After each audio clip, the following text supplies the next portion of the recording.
Hey, I'm the Dr. Bob Lee from 107.5 WBLS. You are watching Open BXRX. Welcome, welcome, welcome. Hey, coming up on today's show, we'll revisit our conversation with a U.S. military veteran who has taken on a new fight and learn about how he is helping his military brothers and sisters.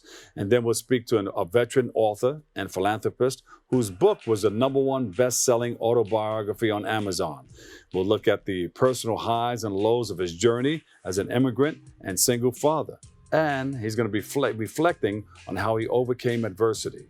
Plus, we'll take a look back at our interview with the former U.S. Army First Class Lieutenant and Captain. He's a Captain Reservist who has written a book on how parents can help their children facing mental health challenges. Finally, we spoke to the president and CEO of a nonprofit organization that is helping rehabilitate veterans with disabilities. So sit back, kick off your shoes, and relax your feet because we've got it going on for you right here at Open.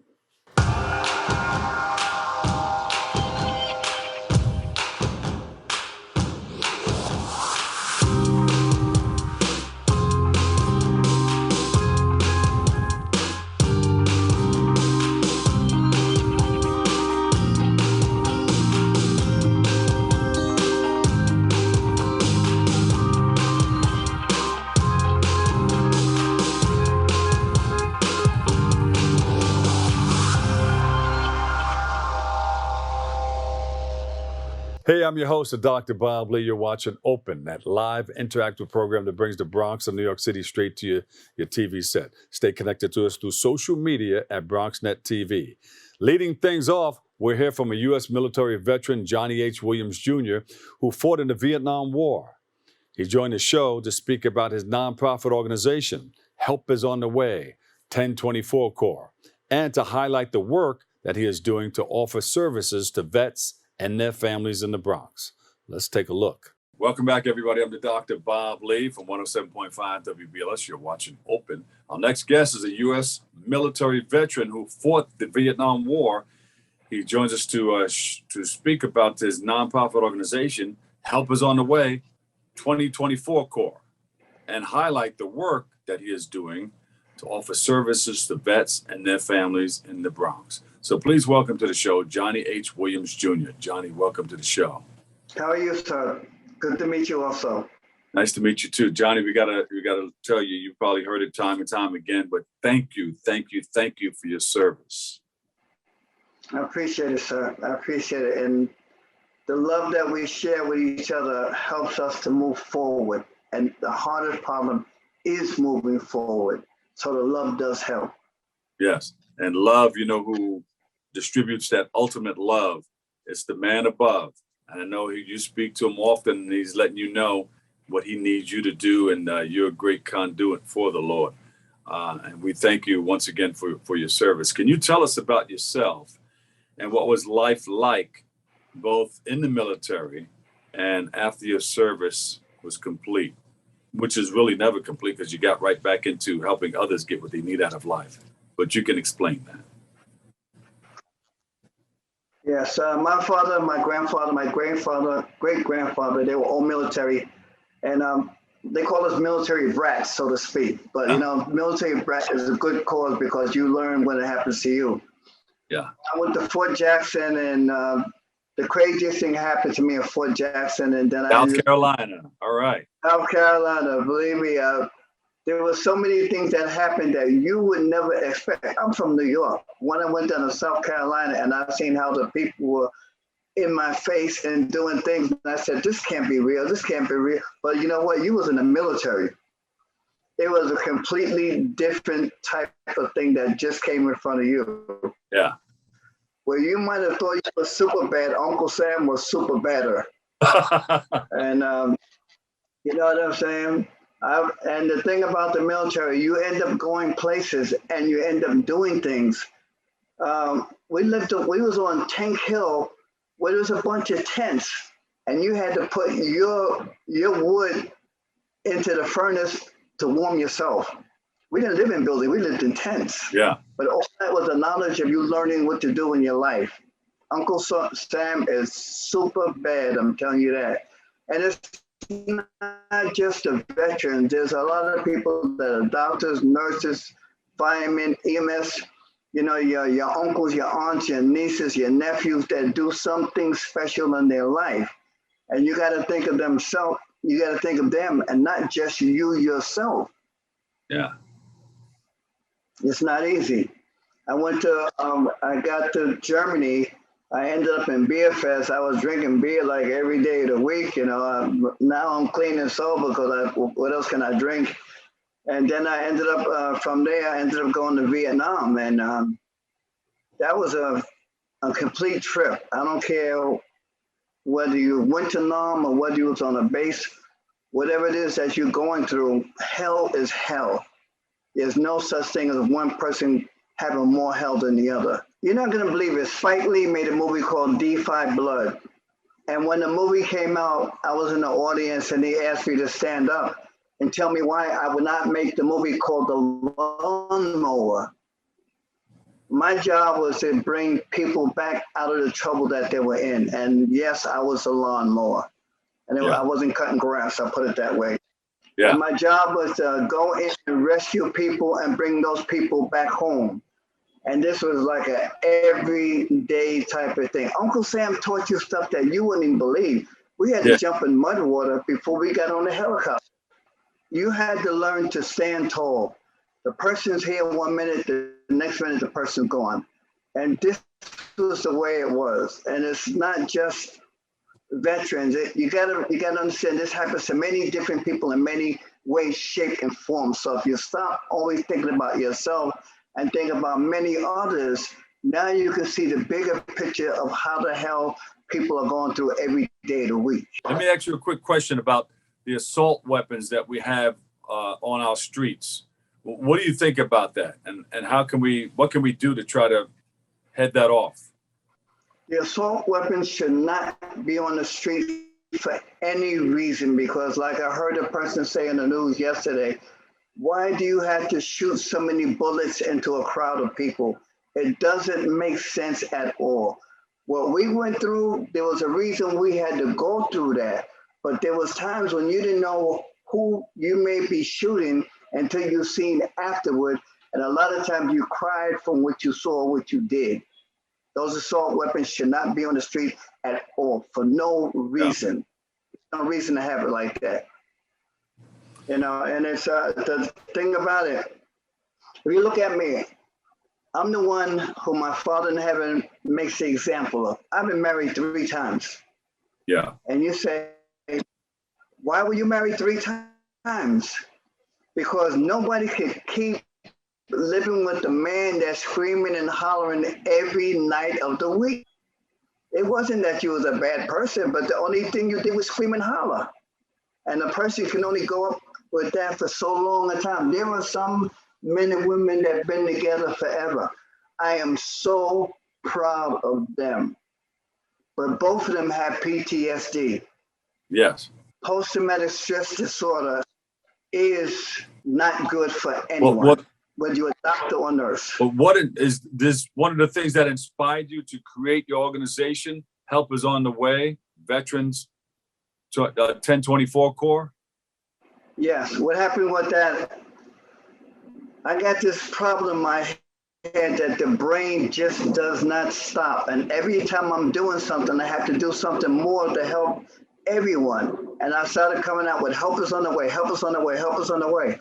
Next thing you know, the model Help Us on the Way comes out. Now the website Help Us on the Way for Veteran 1024 CORP comes out. Then not only that, whatever the person, whether you're a doctor, a nurse, or a Boy Scout is looking for, under that name, you can find what you're looking for. And there's no way in heck that the person doesn't come back with a smile on their face. Do you know when a person called me last night, they were crying, and I told the person after they started laughing, you know what you just did? And the lady said, what? I said, you just stood tall. Smile, laugh a little more, get your benefits. But if you do not stand up with the problem that you have in, how can you solve that problem? And what people don't know, and they always hear, our Father in heaven gave each and every one of us something special. It's right in front of the person, but they won't look. Yeah. Yeah. The crazy stuff I do, this is nothing. Who are some of the people that are helping you out? Oh, yeah. So, other veterans, other corporations? well, I have a sponsorship. I have like the Jeep Cherokee people. For anyone who wants a Jeep, I have that. I have Terry Ham for people who want to buy houses. Oh, yeah. I have the gentleman for, in case you want child support, I have that. And most people think that if this person's the only one who can get child support, that is not true. It works both ways. And then when you go to my website, you see my white car. I have an orange Easy Pass, not a white Easy Pass. I have the 199 infantry instead of just a regular New York State license. All these things is what you can also have once you look in it. And most people go to Google instead of going to va.gov. Now, when you go to va.gov, you find the federal government and you can ask all the questions on the world that you can. I'm a disabled veteran. Yes, I'm 100%. But do you think I want to stay home and sit in my house every day of the week? No. You're not going to find me back there in the bed where somebody has to throw the cover on me. Yeah. Right now, we have a thing called the Service Disabled Small-Owned Business, where the disabled veteran, just like you, sir, can now open a business. Yeah. Hey, Johnny, how has writing your books and doing the things that you do help you? Was it therapeutic for you? Because I know you said you're living with people who heard you scream every day. Are the things that you're doing today helping you therapeutically with your everyday life? Yes, because the person that's going through whatever they're going through, they have to take a little break and talk to their Father in heaven as I do.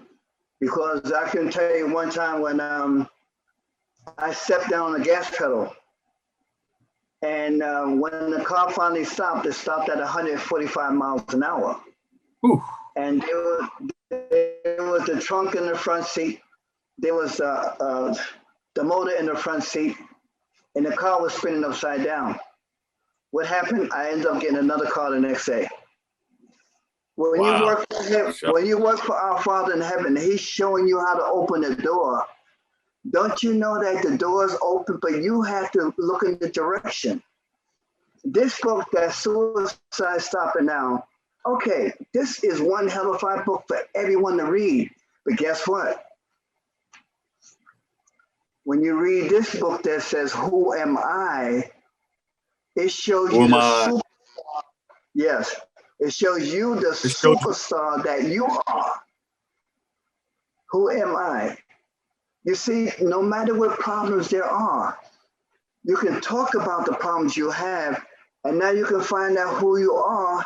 And if you think that's the biggest thing on the planet, it's not, because guess what just happened? This is called coming out of the darkness. Yeah. Now, how am I writing book after book after book? It ain't me, it's my Father in heaven who puts me out here to show the people how the problems could be changed. I learned that you are never alone. They're going to give me a hard rap. What's your website so we can find out more about you? Yes, my website is www.helpisontheway4, which is FOR, veterans.net. My email, just in case you want the email, everybody has it anyway. The email is Johnnie H, JOHNNIEH, at mind, MIND, spring, SPRING.com. And we appreciate everything that Johnny is doing to support our servicemen and women, and look forward to his support and future endeavors. We have to take a quick break right here, but we'll come back with a whole lot more right here on Open. Stay tuned. Where did the time go? I don't know how I got here. Ooh. You've done the hard part. You quit smoking. Now do the easy part and get scanned for lung cancer. If you smoked, you may still be at risk, but early detection could save your life. Talk to your doctor and learn more at savedbythescan.org. You can talk to me if you're feeling sad. Thanks for hearing me out, bro. Whenever you need to talk, I'm here, okay? STEM is everywhere. Like here, behind the scenes of The Walking Dead. When we break down clothes, we tumble it with trisodium phosphate, rock salt, and dish detergent. We stitched together images of our model and created a 3D set that can be walked through in a VR headset. We're able to turn 12 walkers into 1,000 walker boards. STEM can create new worlds on and off the screen. What will you make with STEM? Get inspired at shecanstem.com. And welcome back. Our next guest is a military veteran, a philanthropist, and an author. He spoke with us about his wonderful book that he put out, Prove 'Em Wrong, an autobiography reflecting on his immigrant journey from Jamaica to the United States, his struggles and his triumphs, and his role as a father. Let's take a look at the conversation with Andrew Minott. Andrew, welcome. Thank you for having me. I appreciate it. Thank you. Andrew, tell us about this journey from Jamaica to the United States. How did that look for you? How did that work for you? Wow, it didn't start out too good, because I can tell you that much. As I detail in the book, everything changed. My dad, we were supposed to be in New York with him. When I left Jamaica, he ended up shipping us to New Jersey. I ended up have to fend for myself. Everyone basically left me, and I wanted to go back home to Jamaica, but then my uncle had other ideas, and I ended up joining the Navy from Newark, New Jersey, then got stationed in California, went around the world on an aircraft carrier. Whoa. What, you were in a battle group, right? What battle? Yeah. Was that the Roosevelt battle group? No, I was on the Pacific cruise. I was on the Westpac, so I was stationed in San Diego, California. So I was on the Western Pacific Battle Group 7, I think it was. Oh, okay. Yeah. Well, thank you for your service. Thank you. Appreciate it. And then from there, went where?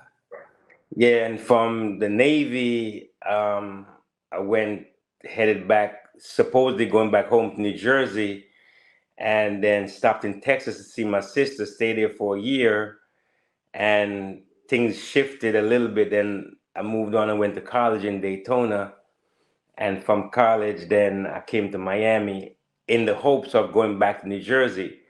But a friend of mine from the Navy, his mom lived in Miami, and she said, "Why don't you stay here?" And I've been here since 1991. There you go. You ever go back to visit? Yeah, I've been back because my uncle lived there. My brother that used to live there, he had moved to Arizona, and he just recently passed. But my uncle stays in East Orange in Jersey. So I was there last year. I went back and I saw him. Yeah. So you're sharing your story with others because? Basically, the struggles of a single father, pretty much, especially Black single fathers, we get a bad rep that we're bad deadbeat, and we don't provide for our children, and we do all these other negative things, and the whole thing that follows us. And basically, I'm trying to show that I'm stopping the negative stereotypes, and basically show that there's a lot of us out here that do things a lot for children, and we go through a lot of struggles, and we fight through a lot of red tape and all things that goes with it to make sure that our children are good. But sometimes you have obstacles along the way that basically lead you to feel like you're not doing what you're supposed to be doing. And I detail a lot of that in the book, because my whole personal life is detailed in this book. A lot of things. So, but the most important thing that you want people to know is what? What's the takeaway here? Basically, no matter what you go through, no matter what adversity, you can always survive and rise above all of that.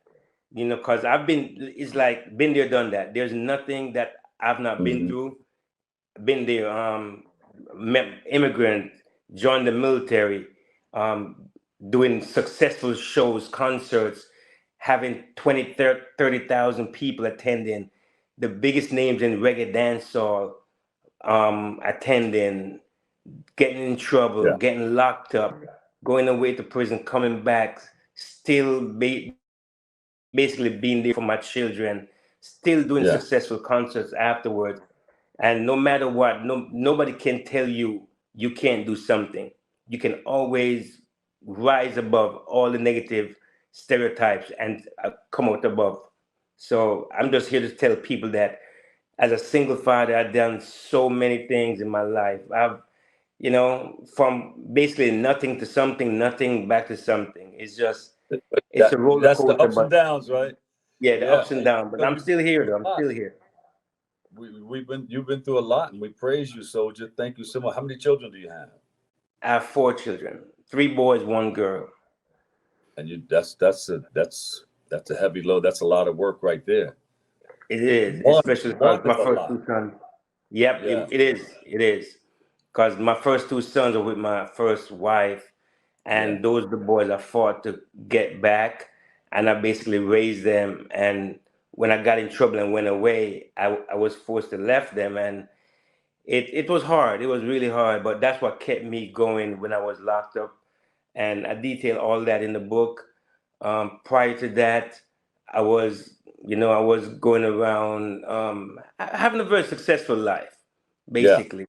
You know, I was in a relationship with a very famous person who's actually in the headlines right now. I won't say who it is, but she's in your book. It's in the book. It's in your book. You will find out. You don't have to say who she is. So all you have to do is pick up your book, right? We'll find out that and a whole lot more. Pick up the book. But I have to commend you because pick up the book. It's right here. Yeah, I'm going to get into that. But I have to commend you because you can't begin to take care of children until you can first begin to take care of yourself. When did you realize that? When you were locked away? It was tough because I even detail in the book it was so hard to write that part of my life because I was very embarrassed. Because I felt so stupid getting caught up in what I got caught up in.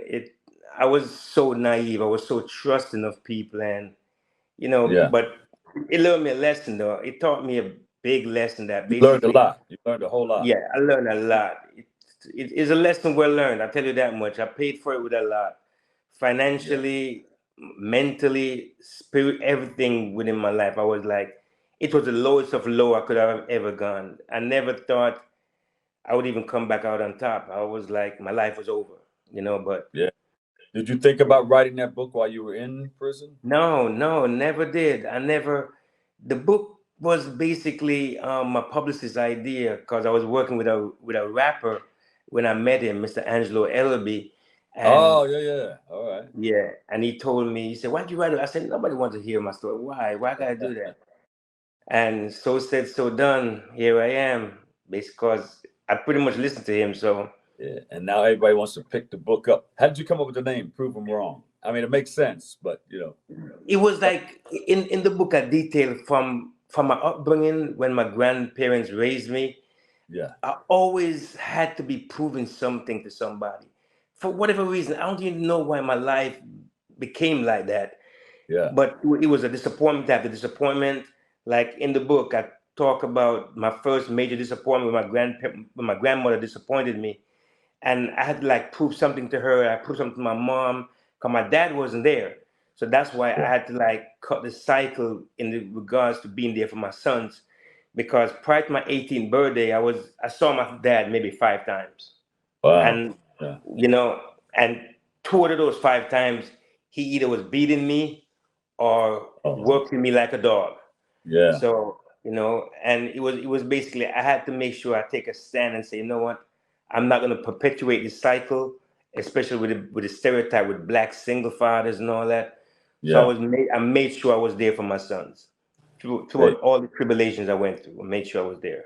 Andrew, you've been through a lot. What would you tell others? Because a lot of people have that same story, single parent, maybe some of the things that you spoke about, in and out of jail and all that stuff, and hitting the highest of highs and the lowest of lows.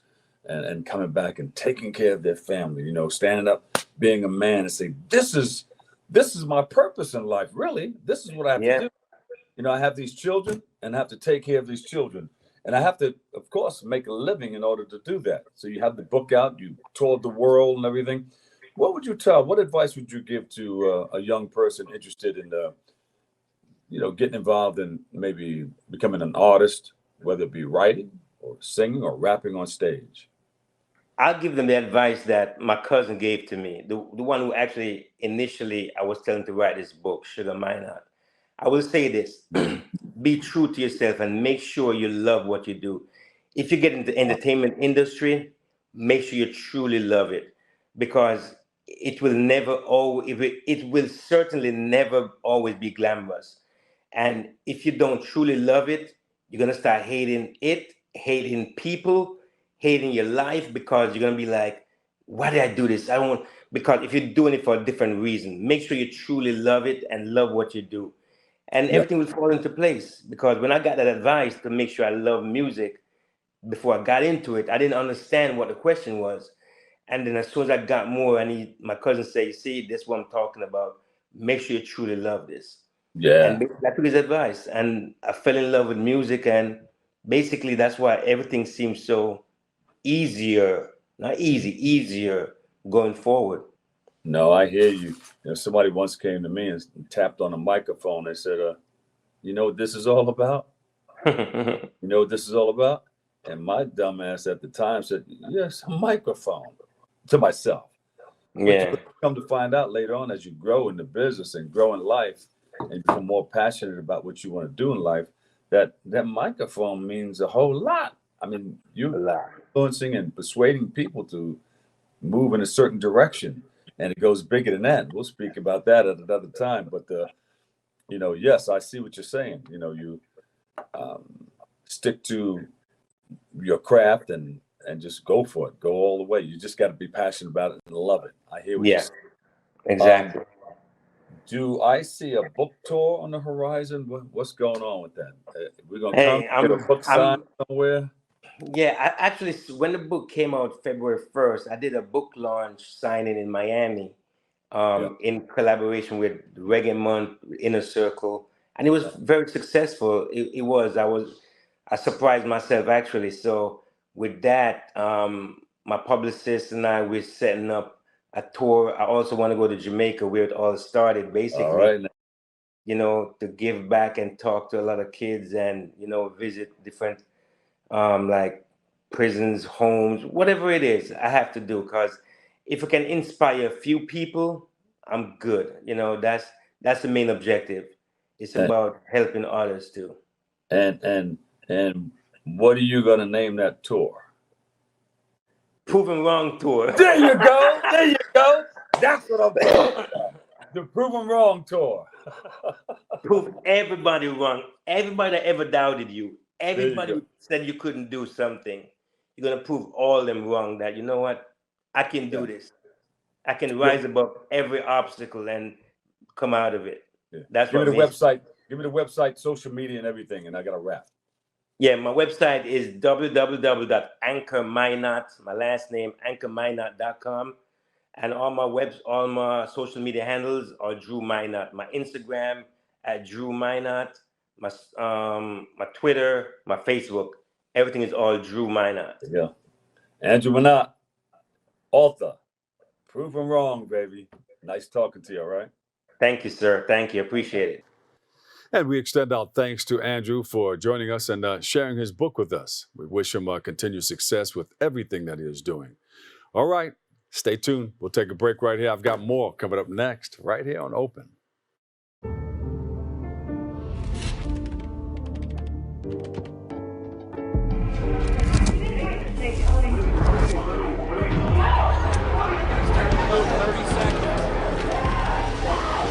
I'm an ex-drug dealer, and I'll be your sub today.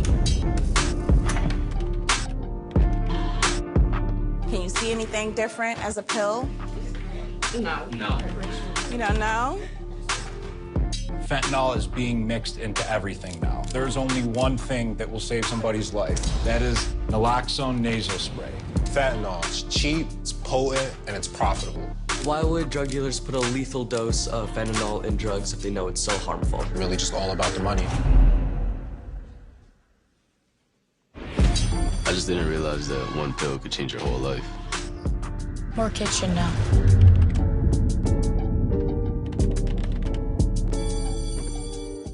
Even though we didn't grow up together, he's my favorite brother. Hey, sis.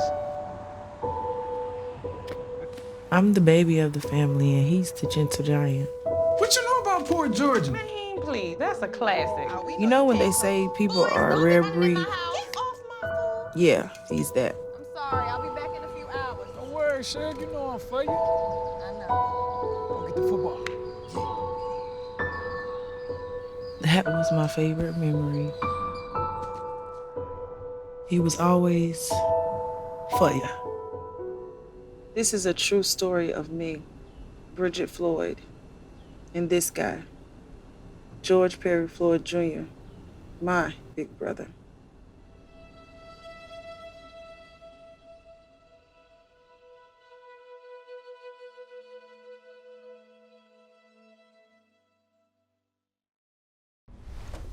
Most hiring algorithms would scream me out. Some bosses couldn't see me as a leader. I've run this place for 20 years, but I still need to prove that I'm more than what you see on paper.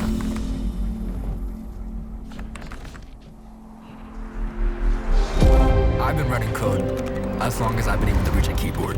This is what I do. It's second nature for me, coordinating 100 details at once. It's the way my mind works. I have a very mechanical brain. I sold them on my skills. You gotta be so good they can't ignore you. My magic is analytics and empathy. That's how getting clients. You have to have the confidence in yourself to show up and defy the odds. I am more than who I am on paper. I never got a college degree. And today, I'm the CEO of my own company. People want to tell me I'm one in a million, when actually I'm one of millions. Stars are all around us. It's time for them to shine.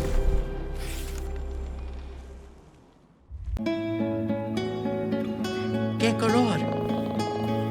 Perfecto, mijo.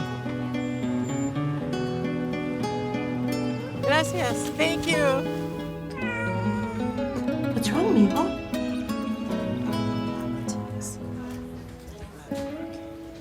Donating to a pet's medical care is one of the many ways you can help families in your community. Pets and people belong together. Learn more at petsandpeopletogether.org. And here we go. Welcome back. Our next guest is a Chattanooga-based author and U.S. Army Reserve captain. He joined us earlier this month to share his insights from his book, Belly on the Water, and provide tips on how parents can help their kids navigate their challenges around mental health in 2023. Let's take a look at our conversation with DeAngelo Jelks. Hey, Dr. Bob. How's it going, sir? Good, good. So you've been working on this for some time. Tell us about it. Tell us all about it. Yeah. So Belly on the Water is a book that I came up with as a way to help kids learn to be confident, be able to communicate their emotions, process their emotions, and be resilient. To be able to stand, even though they're children, be able to stand on their own when it comes to, dealing with emotions that sometimes they may not even understand. Yeah. So I was thinking to myself how if I had those skills when I was a child, how much further along I would be. And so as I sat down to write, and it came up with this idea for an African folktale, I came up with Belly on the Water. And so I'm excited about it. And many people have read it and found it very beneficial and a great read. And so, I'm happy to be able to share it with you. Yeah. DeAngelo, did your background in the military help you with this project somehow, some way? No. So I'm going to tell you what happened. When I was in college, my original undergraduate idea was to study science. And then I read a book that said study what you love. And then I started college in 1999, and then I got pulled out right after September 11th to be mobilized for 24 months. And then I came back to college. And when I came back to college, I no longer wanted to study earth sciences, but I got my undergraduate degree is in child and family development, because I saw so many homes be disrupted and be broken up while I was gone, that it made me more curious about family dynamics and learning, about child development and mental health and marriage and family and things of that nature. And I'm currently working on my master's in clinical mental health counseling. All right. And and so, I do a lot of work with youth, mentoring in schools and things of that nature, running camps, etc. And so I've led groups that teach life skills, dealing with juvenile first offenders.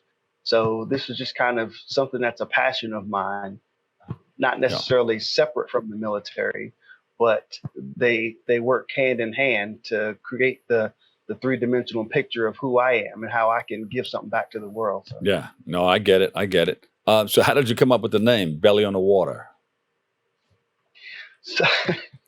So there's a line in the book, and I almost I don't want to spoil it, but there's a line in the book where the raven gets so low that he touches his belly on the water, and that represents like sea level being, I guess kind of the lowest that you can be if you're, a land animal or an air animal. That's kind of the bottom. And so he scrapes you his hit rock belly bottom. on the water. Exactly. Okay. Exactly. And then bring us up from there. Man, and so, but I don't want to tell the story. Okay, so, man, you're going to make me give it all away, Dr. Don't Bob. give it all Look away. at Just you. touch us to make us want to go buy the book so we can turn the pages. Yeah. All right. But it's kind of like with folklore, it explains some natural element.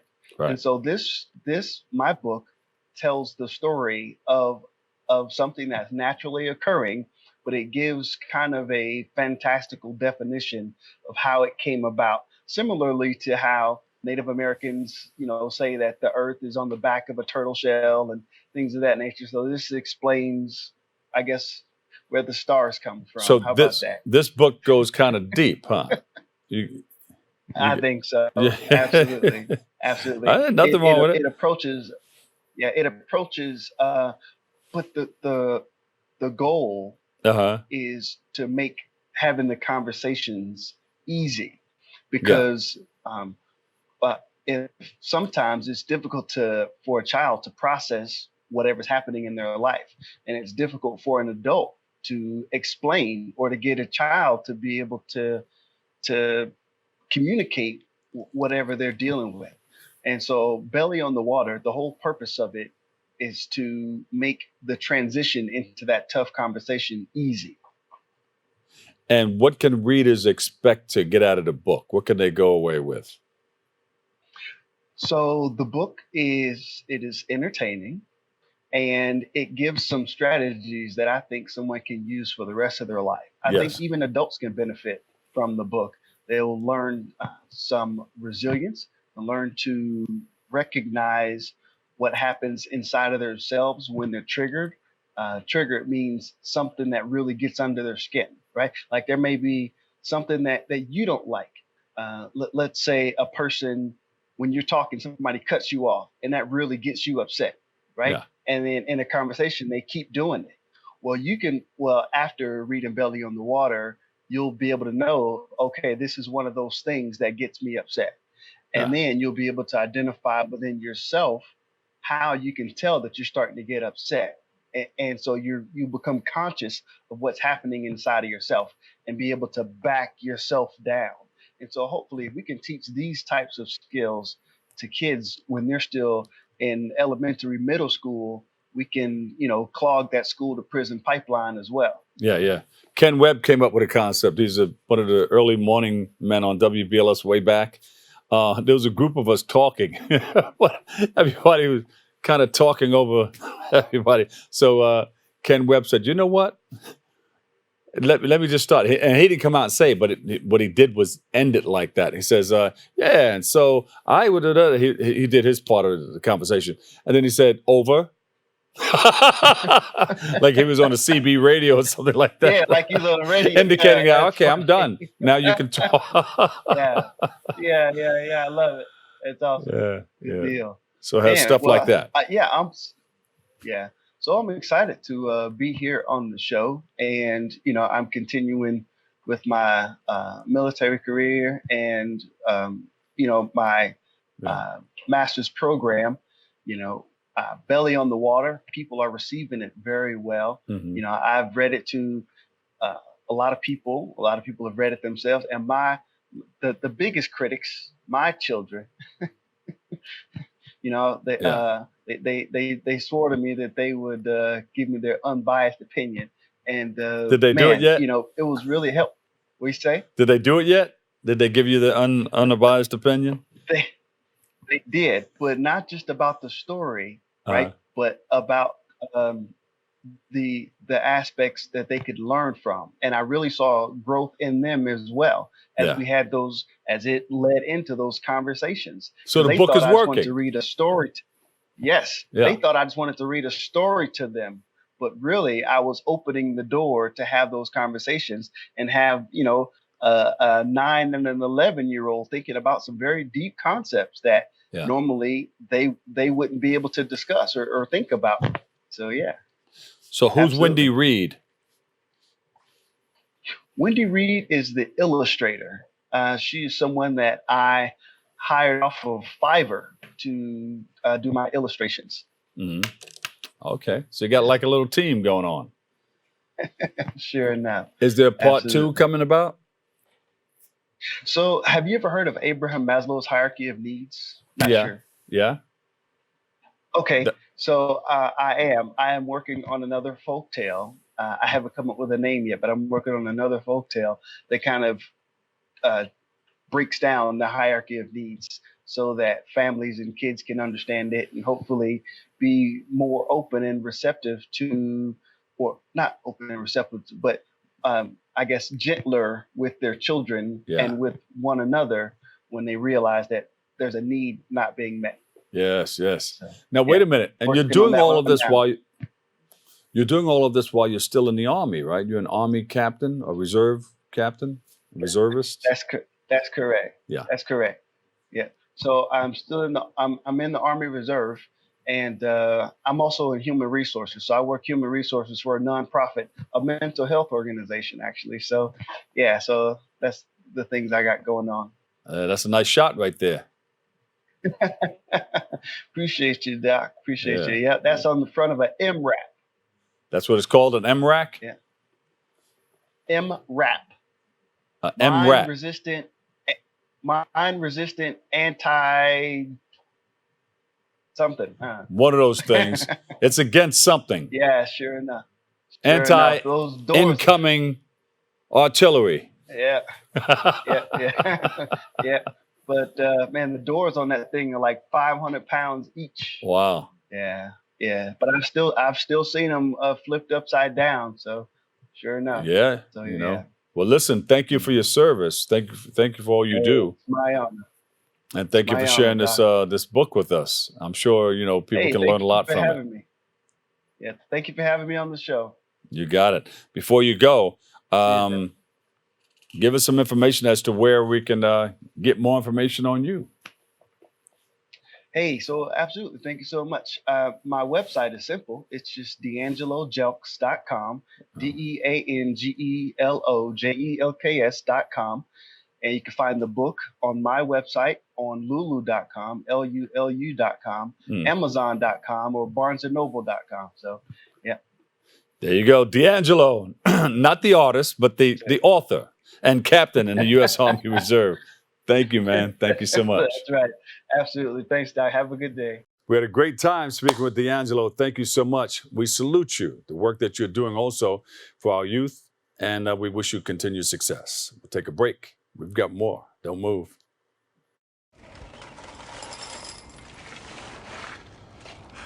Kids! I don't want to talk about it.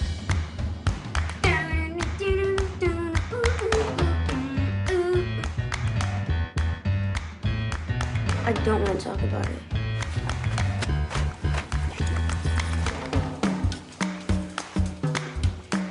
I don't want to talk about it.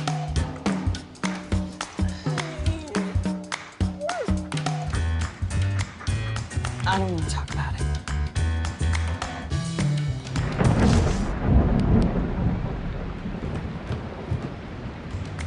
Families don't have to talk about everything, but they should talk about how to plan for an emergency. Kids, you all right?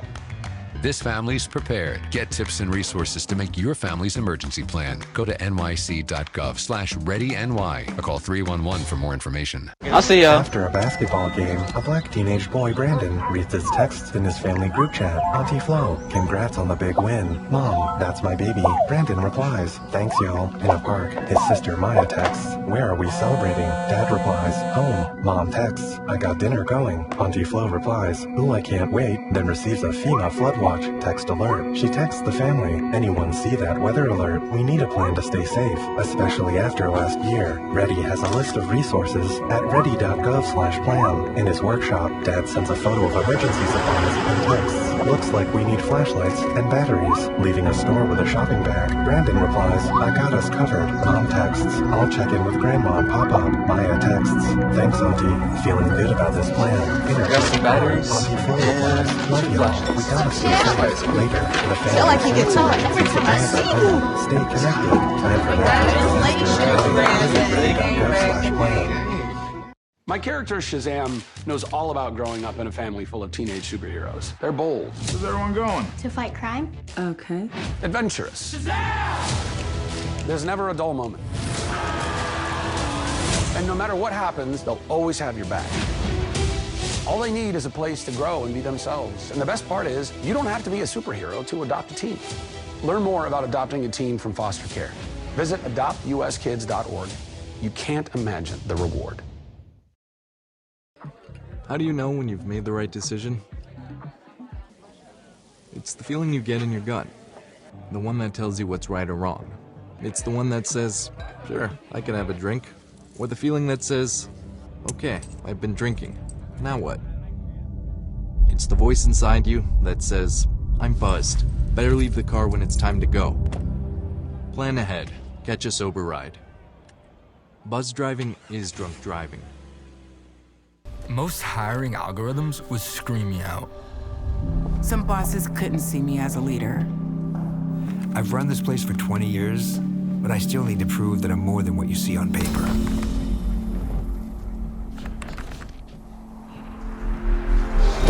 I've been running code as long as I've been able to reach a keyboard. This is what I do. It's second nature for me, coordinating 100 details at once. The way my mind works, I have a very mechanical brain. I sold them on my skills. You gotta be so good they can't ignore you. My magic is analytics and empathy. That's how I'm getting clients. You have to have the confidence in yourself to show up and defy the odds. I am more than who I am on paper. I never got a college degree. And today, I'm the CEO of my own company. People want to tell me I'm one in a million, when actually I'm one of millions. Stars are all around us. It's time for them to shine.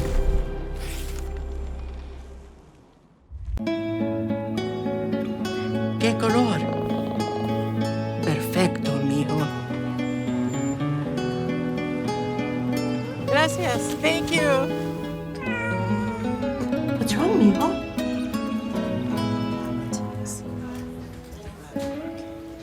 Donating to a pet's medical care is one of the many ways you can help families in your community. Pets and people belong together. Learn more at petsandpeopletogether.org. And welcome back. Our last guest is the president and CEO of Diveheart Incorporated, an organization focused on providing scuba diving training programs that are open to any child, adult, or veteran with a disability.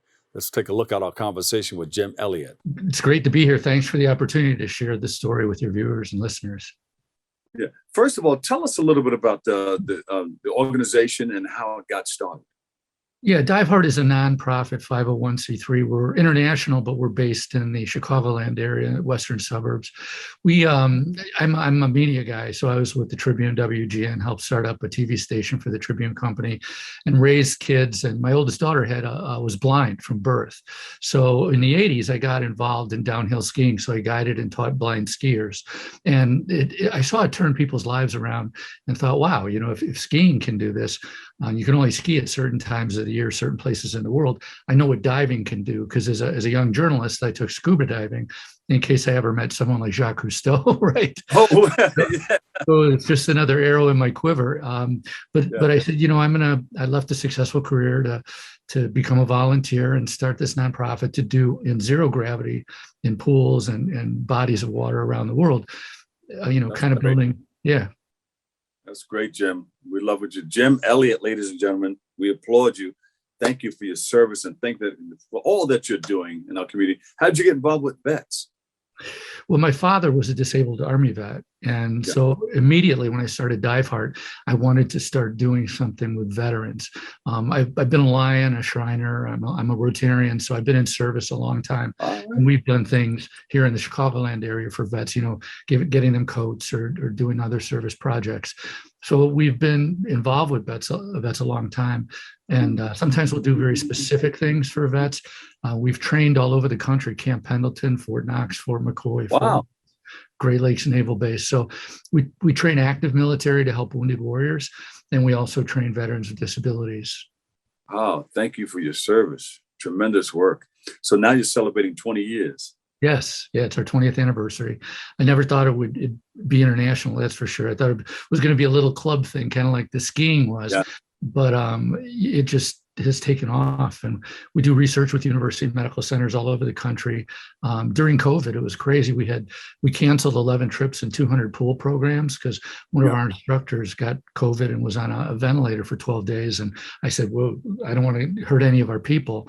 But out of nowhere, 5 occupational therapy doctoral candidates came to do their residencies with us. So we ended up getting all this research and these tools now that we use. Yeah. So it has snowballed into this big thing within the 20 years, huh? It really has. One of our biggest programs, believe it or not, is in Kuala Lumpur in Malaysia. This guy he runs through walls there. He gets more press than I do, which is unbelievable. Yeah. Yeah. So how do people find out more about you? I mean, besides coming on to programs like this and we creating the awareness, how are you reaching out to people? Because there are a lot of people out there that probably need your help. Absolutely. Way less than 1% of the population does scuba diving at all. And people with disabilities, I mean, diving is the last thing on their radar when, I have a spinal cord injury, let's go diving. They're just not thinking that way. Thank God for the internet, because people they're just doing searches and looking for adaptive scuba or scuba therapy. And we're the one that comes up like number one. That's how the doctoral candidates found us. They just did a quick search and we were top of the list. Great. And you mentioned that during COVID, you had about 200 programs that you had to 200 pool programs in the U.S. That's where the heavy lifting is really done. We do trips to really give people experience and hands-on confidence working with people with disabilities, because we could train instructors all over the world, and if you don't give them experience and make them feel confident, they're not going to do anything with it because they're intimidated by working with people with disabilities if they've never met somebody. And I'm sure Diveheart has changed a lot of lives over the years. You're getting people come back and want to participate or volunteer their services? Absolutely. Yeah, we're volunteer driven. I'm a volunteer as well. I don't draw a salary. And I think that's an important leadership thing that I chose to do is to volunteer and not draw a salary. Some people start nonprofits just to pay themselves. And I just did not want to do that. But yeah, donors and volunteers and people come back to us. Some may drop out for a while because life gets in the way sometimes and they get busy, but we're always here for them. And I started teaching people with disabilities in '97 and incorporated Diveheart in 2001. And like I said, now we're all over the world. And I heard that, all over the world. I heard that you had your first adaptive dive trip to Cozumel. Is it COVID? Yeah, we just got back Sunday. And it was, we had 8 people with disabilities, 5 wheelchair users, 40 total divers. For every person with a disability, you need 2 to 3 people, highly trained people in the water to help them, to keep them safe. And, knock on wood, we haven't had any problems since I've been doing this. And it was a wonderful trip.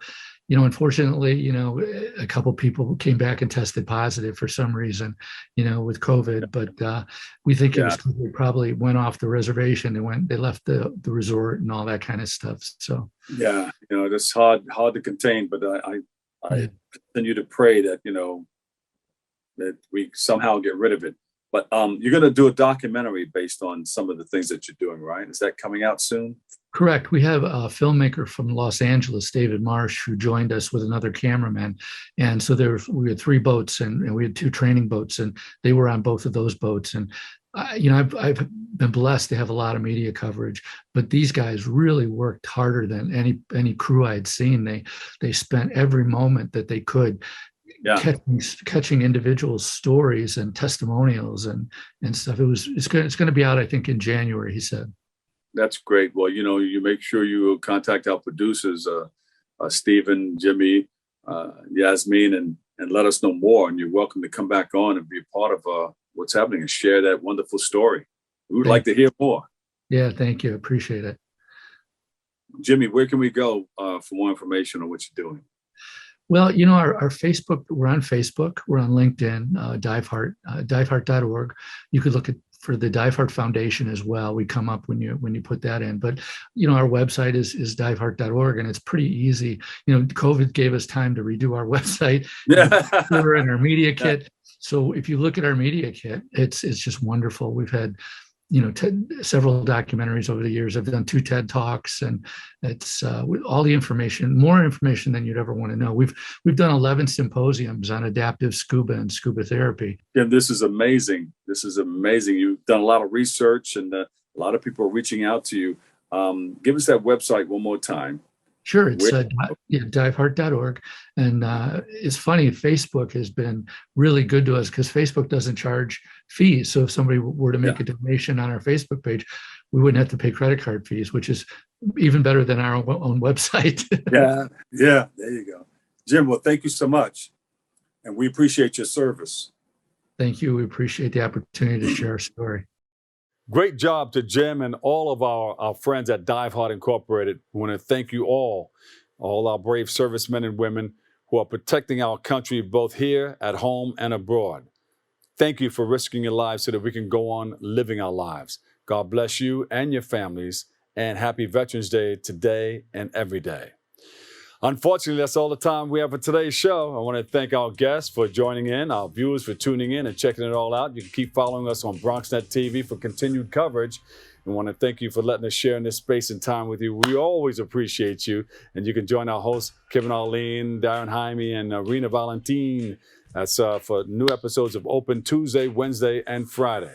Always remember this: what you are is God's gift to you. What you make of yourself is your gift to God. So choose your choice. Let your choice control the chooser. And remember, whether you say you can or you can't, either way, you're right. So say you can and you will. I'll see you over 107.5 WBLS. I love you all. Peace.